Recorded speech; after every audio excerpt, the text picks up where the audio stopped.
सब है, बहुत बढ़िया विचार आचार है, लेकिन बेटा उसका नहीं मानता है, मांसाहारी है। मिलेंगे समाज में ऐसे लोग, आपको देखेंगे कहते कहते परेशान हो जाते हैं, मालिक की बात वो नहीं रख पाता।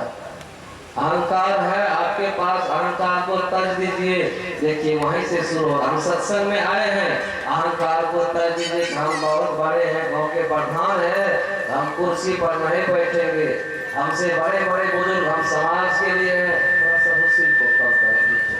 हम समाज के मुखिया हैं, गणवान आदमी है, हम कुर्सी पर ना बैठ करके आगे बैठेंगे तो सब आदमी नीचे बैठ जाए। हाँ, हम तो कुर्सी खोजते हैं, हम माला खोजते हैं कि हमारा अभिनंदन नहीं हुआ, हम इतने बड़े आदमी, हमारा अभिनंदन नहीं हुआ, हम इतने वक्ता बोलने वाले हैं, हमको 2 मिनट का समय मिला। ये भी अहंकार। अगर आप आए हैं इस सत्संग में, मैं देखा हूँ पंजाब में कुछ गुरुदेव के साथ में गया हूँ, तो देखा हूँ पंजाब में भी कार्यक्रम में मैं गया, कई बार गया हूँ, तो वहाँ पर देखा हुआ है, वहाँ के गुरुद्वारा में बड़े बड़े लोग आते हैं, बहुत बड़े बड़े पद पर आते हैं, जो 1-1 करोड़ के गाड़ी से उतरते हैं। बताइए कितने पैसा वाले होंगे और कितने पद प्रतिष्ठा वाले वहाँ के लोग होंगे। वो आते हैं गुरुद्वारा में। आप कहाँ से आए हैं, कहाँ से आकर के भोजन कर रहे हैं, वो नहीं पूछेंगे आपसे। ये लेकिन एक चीज आपसे जरूर, हाथ से वो आप भोजन करके प्लेट उठाने लगेंगे तो उठा करके वो जूठा को साफ करते हैं। 1 करोड़ की गाड़ी पर से उतरा है, चप्पल आपका अगर ठीक नहीं है, व्यवस्थित नहीं है, तो चप्पल को व्यवस्थित कर देंगे। वो आकर के झोंकते हैं, नमन करते हैं। मैं तो कहता हूँ कि सत्संग तो घटित वहाँ हो जाती है, हम लोग यहाँ खाने के लिए तरसते हैं, मार कर रहे हैं, उठने नहीं देते हैं आदमी को, फिर बैठ जाते उसी पर। और पक्का भी है, उठा नहीं है, साफ सुथरा नहीं हुआ है, उसी पर आप बैठना चाहते कि नहीं, हम पहले तो हम पहले। वहाँ तो रोटी को लोक करके इस तरह से, रोटी को रोटी नहीं, तो अन्न को भगवान मानते हैं, अन्न को ब्रह्म मानते हैं। बताइए, हाथ में इस तरह से लोक करके रोटी को लेते हैं हाथ में, वो गिरने नहीं देते, हाथ में लोक करके लेते हैं। तो आपका अहंकार घटेगा, सत्संग आपका घटित होने लग जाएगा। आप एक छोटा सा उदाहरण देता हूँ। यह चीनी को आप बालू में मिला दीजिए, चीनी को बालू में मिला करके आप दरवाजे पर छीट दीजिए, चिट्ठी आएगी, लघुता पे प्रभुता मिले, प्रभुता पे प्रभु दूरी, लघुता से प्रभुता की प्राप्ति होती है और प्रभुता से प्रभु दूरी।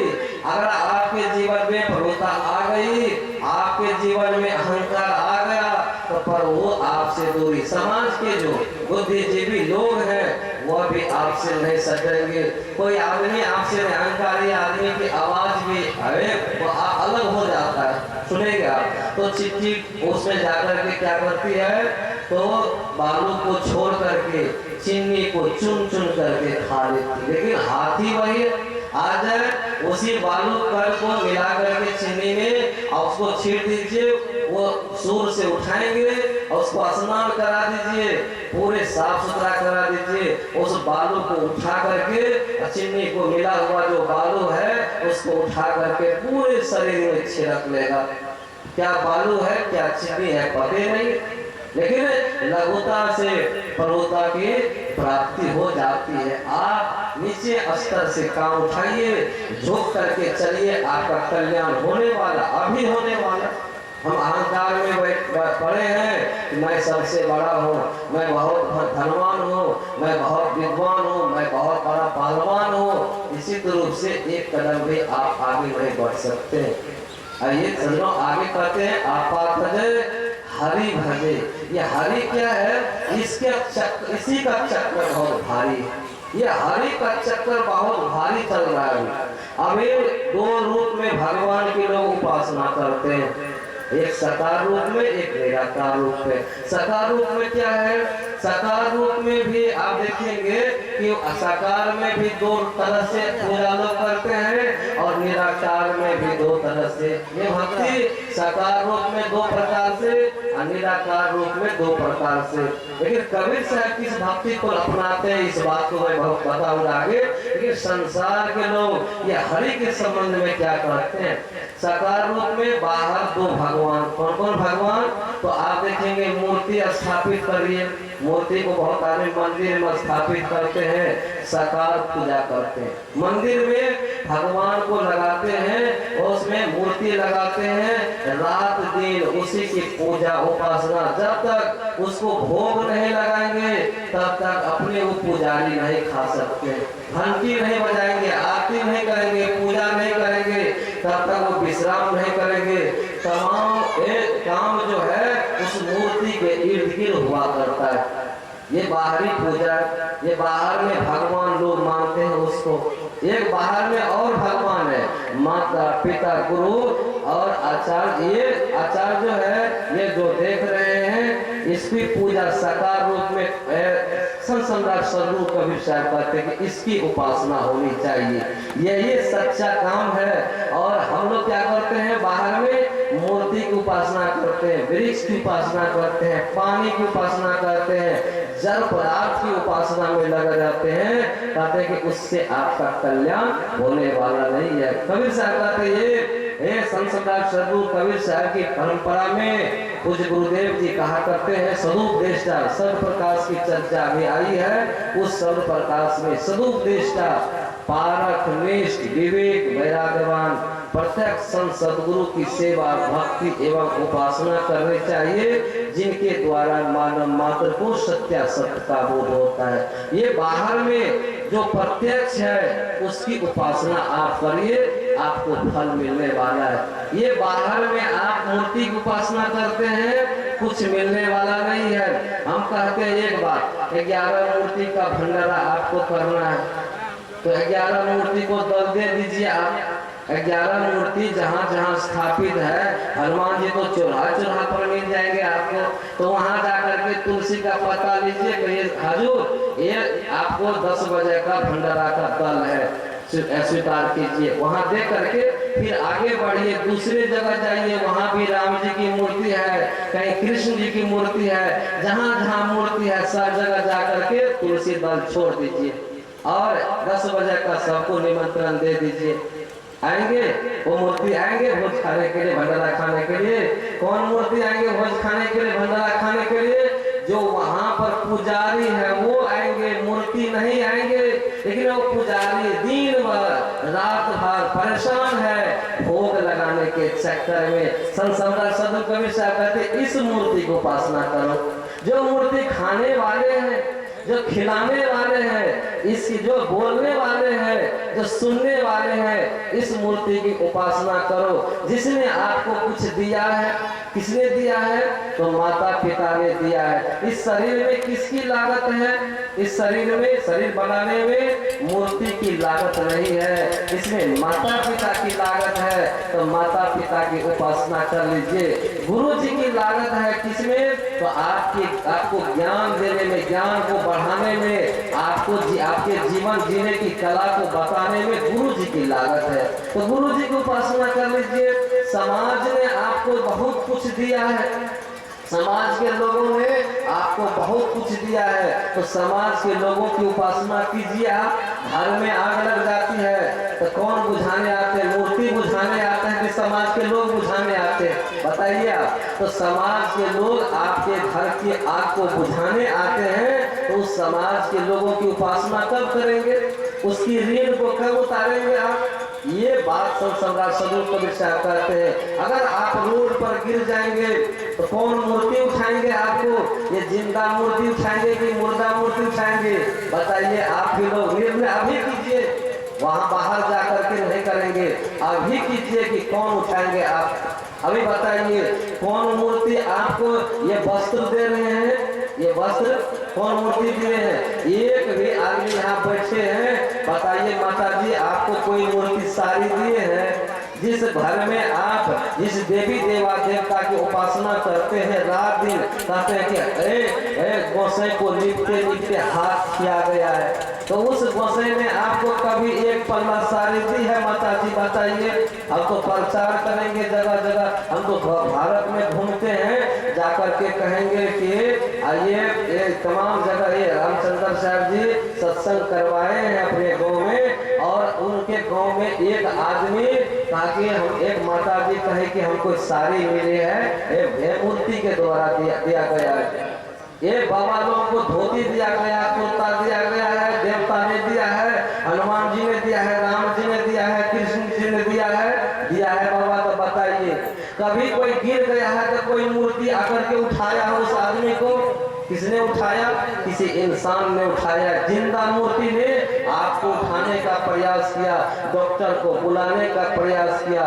ये बाहर में दो तरह की भक्ति चल रही है। बाहर में एक मूर्ति वो है जो मुर्दा है, एक मूर्ति वह है जो जिंदा है। संत सम्राट साधु कबीर साहब कहते कि इसकी वकालत करते हैं, इसकी उपासना कर लीजिए। अंदर में दो भगवान, अंदर में दो भगवान कौन कौन है? समाज के लोग मानते हैं कि एक भगवान है जो सृष्टि करने वाले, वही चला रहे हैं, वही खिला रहे हैं, वही हम लोग को जन्म दे रहे हैं, वही पाल पोष करके बड़ा कर रहे हैं, वही हम लोग को मार भी रहे हैं। ये अंदर की बात बता रहे हैं। अंदर में भी दो भगवान है, एक वो भगवान जिसको लोग सब बहुत लोग मानते हैं कि भगवान है, कहीं न कहीं है, कभी न कभी मिलेगा, दौड़ दौड़ करके उसको पकड़ने के लिए लोग जाते हैं, उससे मिलने के लिए जाते हैं, पैर फुला लेते हैं, लेकिन आज तक किसी को मिला नहीं वो भगवान जिसने कहा कि ये सृष्टि को चला रहे हैं। खोजते खोजते परेशान है, ये लोग दौड़ते दौड़ते परेशान है, लेकिन वो भगवान आज तक किसी के हाथ में नहीं आया, किसी को दर्शन नहीं दिया।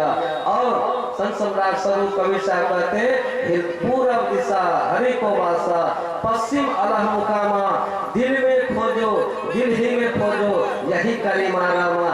जिसके निकल जाने के बाद न तो आंख काम करेगा, न कान न आंख, कोई शरीर का कोई भी अंग आपका काम करने वाला नहीं है। जिस भगवान के निकल जाने के बाद ये शरीर आपका मुर्दा हो जाएगा, ये शरीर आपका गंध करेगा, कोई उठाने वाला नहीं मिलेगा। उस समय में जब आपके शरीर को 2-4 दिन हो गया, कहीं अगर भैया में मिल जाए आपका शरीर, जो शरीर से आत्मा निकल गई है, मिल जाए तो आपके घर के आदमी भी नाक मुंह सिकुड़ेंगे कि ये तो हमारे लिए अपने आदमी है, लेकिन ये तो बहुत सड़ गया है, गंध कर रहा है, दुर्गंधी आ रही है, ये भूत बन गया है, ये प्रेत बन गया है। होता है कि नहीं होता है?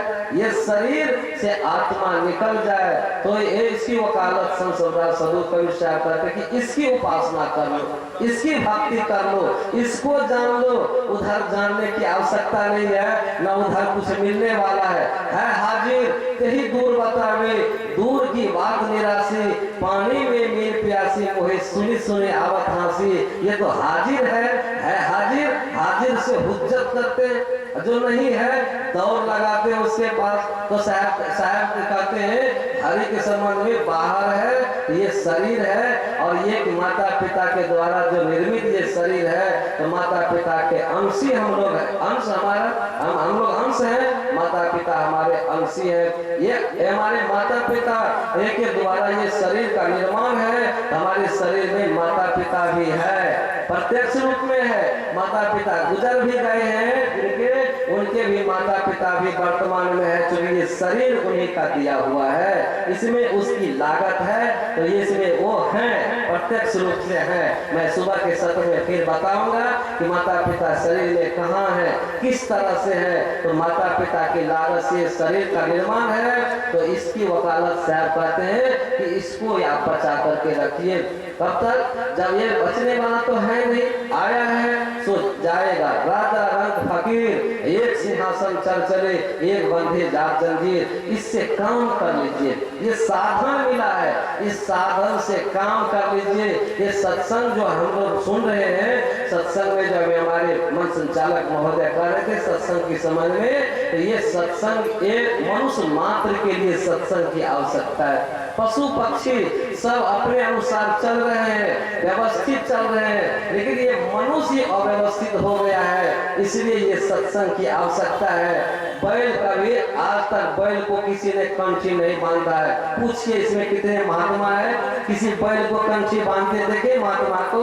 लेकिन एक नंबर के शाकाहारी प्राणी है, वो मांस नहीं खाएगा, मर जाएगा बेचारा, लेकिन वो मांस नहीं खाएगा। लेकिन ये आदमी ऐसा है कि महात्मा लोग कंठी बांध देते हैं, उस कंठी को भी तोड़ करके कुछ लोगों को मैंने देखा है कि लोग खा लेते हैं। इसलिए इस सत्संग की आवश्यकता है, ऐसे आदमी को बताने के लिए कि ये आपके खाने की चीज नहीं है। ये खा रहे हैं आप, ये खैनी खा रहे हैं, बीड़ी पी रहे हैं, सिकर खा रहे हैं, गुटखा खा रहे हैं, ये खाने की चीज नहीं है, फिर भी हम खा रहे हैं। खाते खाते हम खाते चले जा रहे हैं। लेकिन इसको बताने वाले कौन है? संत गुरुजन आते हैं, आपके जीवन को सुखद और मांगलिक बनाने के लिए आते हैं। आपा तजे हरि भजे नक्सिक तजे विकार। आपके जीवन में जो विकार है, जो बुराई है, उसको छुड़ाने के लिए संत गुरुजन आते हैं। अभी देखिए यहाँ पर कितने लोग बैठे हैं। मैं एक सवाल करूंगा, पता चल जाएगा कि आप कितने पानी में हैं। हम सब कितने पानी में हैं। मंच वालों से भी, मंच के नीचे वालों से भी मैं निवेदन करता हूँ, एक सवाल करता हूँ, अभी जांच हो जाएगी कितने लोग कितने पानी में है। यहाँ जितने लोग बैठे हैं, मैं सबों से एक सवाल करता हूँ, ध्यान से सुनेंगे।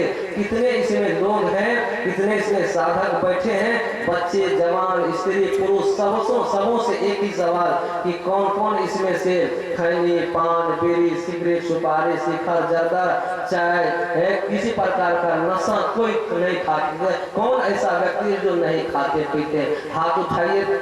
जो कुछ नहीं खाते, न चाय भी नहीं पीते हैं, पान भी नहीं खाते हैं। माता जी चाय नहीं पीते हैं आप लोग? जो चाय पीते हैं हाथों नीचे कर लीजिए, नीचे कर लीजिए। और जो लोग नहीं, कुछ नहीं खाते हैं, भोजन और पानी के सिवा कुछ नहीं लेते हैं, ऐसे आदमी केवल हाथ उठाइए। उठाइए तो उठाइए, कौन कौन नहीं खाते? तो देखिए इसमें से कितने लोग खाने वाले, हाथ नीचे कर लीजिए। अभी 10-15 आदमी केवल उठाए हैं, बाकी तो 10-15 आदमी है यहाँ पर, बहुत लोग हैं। आइए एक बार ताली बजा लीजिए, अपने से अपना स्वागत कर लीजिए, बजा लीजिए जोर से। कितने लोग मिले हम लोगों को नहीं खाने वाले? बताइए खाने वाले कितने हैं? उसके बिना भी हमारा आपका जीवन चल सकता है। तो संत गुरुजन यही विकार मांगने के लिए आते हैं कि आप अपना विकार कर दीजिए, जीवन आपका सुखद और मांगलिक होगा। नक्सिक तजे विकार, सब जीवन से निर्वैर रहे, साधु मता है सर। सब जीवन से किसी से बैर भाव करेंगे आप, दुश्मनी करेंगे, पैसा आप ही का है, आपके पैसा से कौन जिएगा? पुलिस पैसा लेगी, और आपकी ही पैसा से वहां पर आपको जज भी जजमेंट देते हैं, तब पैसा के माध्यम से ही जजमेंट। आपको बहुत ऐसे जज मिलेंगे जो बगल से पैसा लेते हैं, वकील साहब पैसा ले लेते हैं। आपको देख लीजिए एक बार केस करके, जो जानते हैं समाज में जो लोग केस लड़ते हैं, पूछ लीजिए उनको, 20-20 बरस तक केस लड़ते हैं, साथ भोजन नहीं करते हैं, उनको बजाते नहीं है। 20-20 बरस के बाद जब आपको जजमेंट मिलेगा तो कहेंगे जज साहब कि आप उनसे माफी मांग लीजिए। शुरू में ही माफी मांग लेते तो साथ भोज भंडारा भी खाते, साथ सत्संग में भी जाते, लेकिन आप ही के पैसा से वकील साहब, जज साहब, पुलिस प्रशासन सभी मोटा रहे हैं। सब अपने बच्चे को बढ़िया ढंग से पढ़ा रहे हैं। आप घर में नहीं ठीक से सोते हैं, आप बाजार में जाकर के सोते हैं, किसी दूसरे के घर में जाकर के सोते हैं। बताइए आप ये सब जीवन से निर्भय रहे, साधु मता है साहब। साहब कहते हैं समझे की गति एक है, जिन समझा तिन ठाव, कहा कबीर ये बीच के बल कहीं और की और। ये समझ गए, जो आदमी समझ गए, समझदार की गति एक हो जाती है, और ना समझ की गति अनेक है। अनेक मिलेंगे जो नहीं समझेंगे, अनेक बात करेंगे, लेकिन जो समझ जाते हैं ऐसे व्यक्ति साधु मता है सार। उसको साधु जीवन में आपको बुराई को हरने के लिए, आपके जीवन में जो उलझन है उसको हटाने के लिए ऐसे साधु आते हैं समाज में, लेकिन कुछ साधु ऐसे हैं जो उलझन दे करके चले जाते हैं। उलझा हुआ साधु उलझा देंगे, सुलझे हुए साधु सुलझा देंगे। मैं ज्यादा न कहते हुए एक उदाहरण का करके अपनी वाणी विराम दूंगा। एक समय की बात है, सेठ जी बहुत जो पैसे वाले वही तो सेठ होते हैं। सेठ जी के पास बहुत पैसा, लेकिन उनके घर में, वो रेगिस्तान की बात बता रहा हूँ आपको, राजस्थान की ये घटना है। उधर के लोग ऊंट बहुत रखते हैं, तो उनको उस सेठ जी को 19 ऊंट में कहा कि वो जो बढ़ने लगे तो वसीयतनामा में लिख दिए कि 19 ऊंट में से मेरे बेटा को आधा ऊंट दे देना, और 5 हमारी बेटी को दे देना, 4 हमारे नौकर को दे देना। बहुत सेवा किया है। 4 नौकर को दे देना, आधा बेटा को दे देना, 5 बेटी को दे देना। ये लिख करके बेचारे मर गए। मरने के बाद दाह संस्कार हुआ, क्रियाक्रम होने के बाद लोग जब देखने आए, कहा कि सेठ जी कुछ छिपा करके सिरहाने के नीचे में रखे होंगे, जाते हैं देखने के लिए। जैसे सिरहाने को पलटे तो देखते हैं एक उसमें लिखा हुआ वसीयतनामा है। उसमें पढ़ा का आधा ऊंट, 19 ऊंट है, 19 ऊंट में से आधा ऊंट बेटा को, 5 ऊंट बेटी को और 4 ऊंट नौकर को दे देना। अब गांव के समाज के लोग जब बैठे, पंच भगवान बैठे, तो कहीं फैसला हो ही नहीं रहा है। ये आधा ऊंट का, ये 19 को आधा कैसे करेगा? ये बड़े समझ में नहीं बात आती थी। किसी पंच को दिमाग में नहीं आया गांव के, तो दूसरे गांव से भी पंच को बुलाए, तीसरे गांव से भी पंच को बुलाए। रोज रोज शाम में मीटिंग होती, लेकिन ये आधा ऊंट होगा कैसे? 19 में से आधा बेटा को कैसे देंगे? लोग उठ करके चले जाते थे। रास्ते में एक संत का घर था, संत के यहाँ भी एक ऊंट था, और संत देखते हैं कि रोज इधर से बहुत लोग जाते हैं, क्या बात है? एक आदमी से पूछा, कहा कि साहेब जानते हैं क्या है? वो सेठ जी जो मर गए हैं, उनको 19 ऊंट है, वो उन्होंने वसीयतनामा में लिख दिए हैं कि आधा ऊंट बेटा को दे देना, 5 ऊंट बेटी को देना, 4 ऊंट नौकर को देना। ये समझ में बात नहीं आती है कि कैसे उसको आधा किया जाए। इसके लिए उस गांव के लोग नहीं, बाहर से भी पंच भगवान आते हैं फैसला करने के लिए। हो नहीं रहा है, ये तो बड़ा हल्का है, ये तो बड़ा हल्का है, ये तो हो जाएगा, तुरंत फैसला हो जाएगा। ताकि बाबा आप अगर जानते हैं तो चलिए। वो जा करके दौड़ करके गया और सेठ जी के दरवाजे पर जा करके चिल्ला करके कहा कि अपने ही गांव के महात्मा जी हैं, और वो महात्मा जी कह रही तो काम हो जाएगा, तुरंत हो जाएगा फैसला। कहा जाइए बुला करके लाइए। गए, महात्मा जी से कहा, महात्मा जी अपने ऊंट पर बैठे और चले आए सेठ जी के यहाँ। जहाँ 19 ऊंट बांधा हुआ था, अपने ऊंट को उसी में बांध दिया। चले गए पंच भगवान के पास, कहा क्या काम करना है, क्या काम है? ताकि 19 ऊंट है, इसमें से आधा ऊंट बेटा को देना, बेटा को देना है, 5 ऊंट बेटी को देना है, 4 ऊंट नौकर को देना है। कैसे करेंगे? समझ में बात नहीं आ रही है। महात्मा जी अगर आपके दिमाग में है तो इसका फैसला कर दीजिए। कहा ये तो हल्का है। चला गया, कहा चलते हैं, कहाँ है ऊंट? गया देखने के लिए, कहा आधा ऊंट को बेटा को देना, अपना भी उसमें दे दिया था। कहा कितना ऊंट है गिनिए? कहा कि यहाँ तो 20 ऊंट है। कहा आधा ऊंट दे दीजिए बेटा को, तो 10 ऊंट दे दिए बेटा को, और 10 बचा उधर। 10 में से कहा 5 बेटी का हिस्सा है, तो 5 बेटी को दे दिए। कितना बचा? 5 बचा। 5 में कहा कि 4 ऊंट दे दीजिए नौकर को, नौकर का हिस्सा है 4 ऊंट, तो 4 दे दीजिए नौकर को। कितना बचा? वो तो कहा तो मेरा है। चढ़ लिए उस पर और चले गए आश्रम में। सुलझ गया कि नहीं सुलझ गया? 5 मिनट में सुलझा करके संत आए।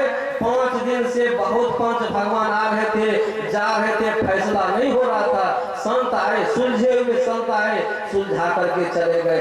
ऐसे ही जो सुलझे हुए संत हैं सुलझा देते हैं 5 मिनट में। 5 मिनट बाद रखेंगे और सुलझा करके आपके दिमाग में जो कचरा किसी ने दिया है, किसी ने लगाया है, उस कचरे को 5 मिनट में साफ करके आपके जीवन को हल्का कर देंगे। आपके जीवन में जो बोझ है, सिर पर आप लाद करके देवी देवता भैया भवानी न जाने किसको किसको लाद करके चल रहे हैं, ताकि इस मोटरी को नीचे कीजिए, आप स्वतंत्र हो जाइए और अपने आप को पहचानिए। ये शरीर जो बचा हुआ अभी बचे, हम लोग अभी जिंदा है, ताकि इसकी वकालत संत गुरुजन करते हैं कि इसको आप ऐसे स्वस्थ स्वास्थ्य ठीक कीजिए। अपना कल्याण करना चाहते हैं तो स्वास्थ्य लाभ लीजिए और अपने आप को जानिए तो स्वास्थ्य